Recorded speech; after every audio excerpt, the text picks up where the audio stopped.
जी हाँ, नमस्कार दोस्तों, स्वागत करते हैं आप सभी को आपका यूट्यूब चैनल टारगेट भोजपुरी।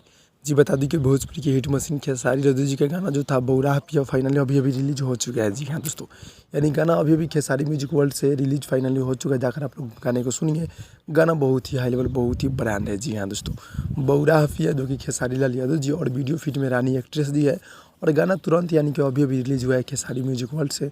कौन कौन से भाई सुने आप लोग कमेंट में कमेंट कर दीजिएगा। जी हाँ दोस्तों, यानी वीडियो सॉन्ग है बहुत ही गजब, बहुत ही बवाल का है। जी हाँ दोस्तों, विशाल भारती जी गीत लिखा हुआ था और म्यूजिक है आर्या शर्मा जी का। जी हाँ दोस्तों, और ये गाना पूरी तरह से बवाल है जो कि बहुत ही हाई लेवल, बहुत ही गजब का है। जी हाँ दोस्तों, तो फाइनली गाने के आप लोग जाकर सुनिए खेसारी म्यूजिक वर्ल्ड से।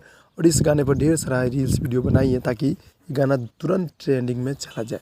जी हाँ दोस्तों, ऐसे तो चला जाएगा तो बहुत ही जल्द चल जाएगा। आप लोग का प्यार दुला रहेगा तो आप लोग सपोर्ट कीजिए इस गाने को, ढेर सारा प्यार से मत दीजिए। भाई लोग छोटा सा अपडेट था, अच्छा लगा तो लाइक कीजिए, चैनल को सब्सक्राइब कीजिए। मिलते हैं अगले वीडियो।